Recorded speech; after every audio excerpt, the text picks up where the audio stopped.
Bonsoir à tous et bienvenue dans ce point de l'actualité. Un conseil des ministres a tenu ce mercredi au palais de la présidence. La rencontre présidée par le chef de l'État, le président Alassane Ouattara. Plusieurs décisions ont été prises. Le gouvernement confirme la suspension de la hausse des prix de l'huile de palme raffinée et de la farine boulangère.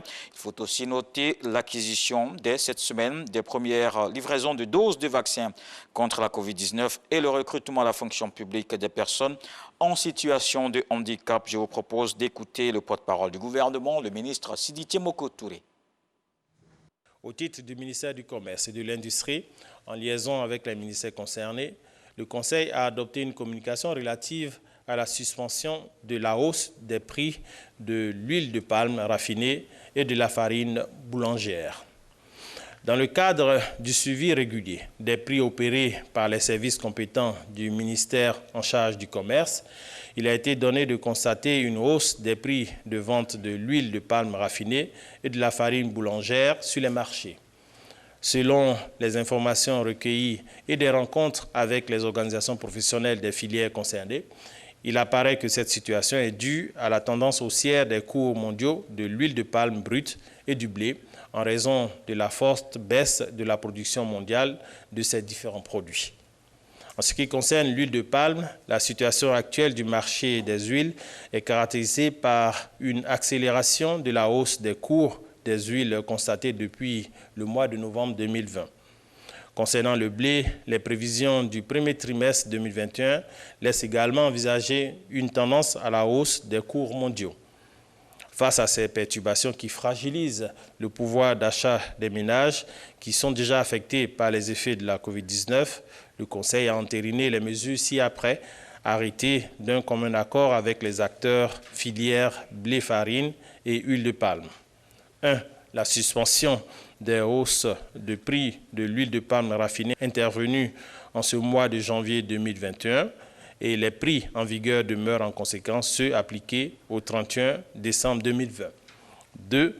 Le gel des prix du sac de 50 kg de la farine boulangère de type 55. Le prix demeure donc à 19 000 francs CFA maximum.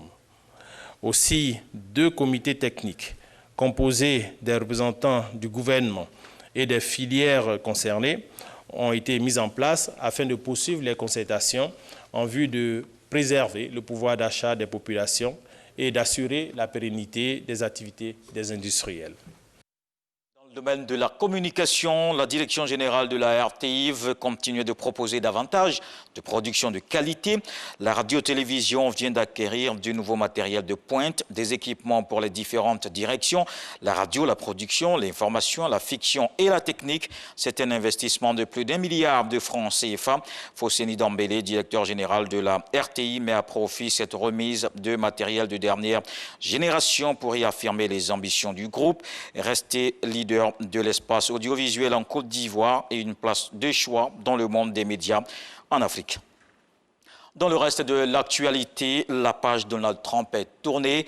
Joe Biden et Kamala Harris prêtent serment, une investiture historique marquée par l'absence de Donald Trump à la cérémonie. Fait inédit depuis 150 ans, un président sortant ne participe pas à la passation de pouvoir. Le 46e président salue une journée d'espoir pour les États-Unis. Dans son premier discours, il tend la main, appelle les Américains à l'union.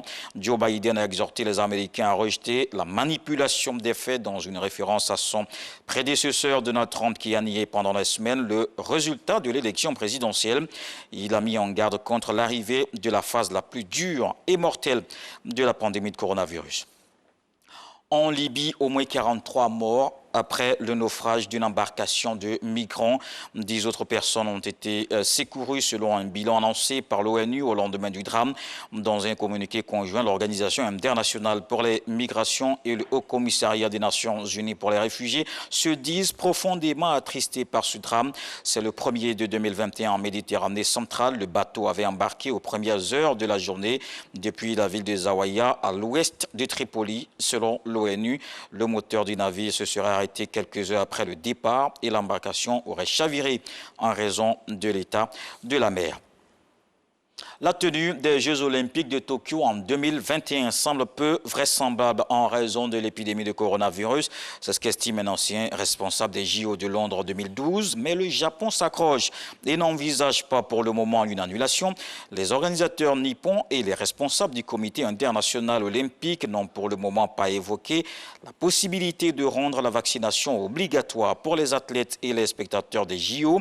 D'ores et déjà, l'organisation a annoncé que les cérémonies d'ouverture et de clôture se feraient avec beaucoup moins d'athlètes que d'habitude. À suivre tout de suite les infos régionales. Je vous donne rendez-vous à 20h pour la grande édition.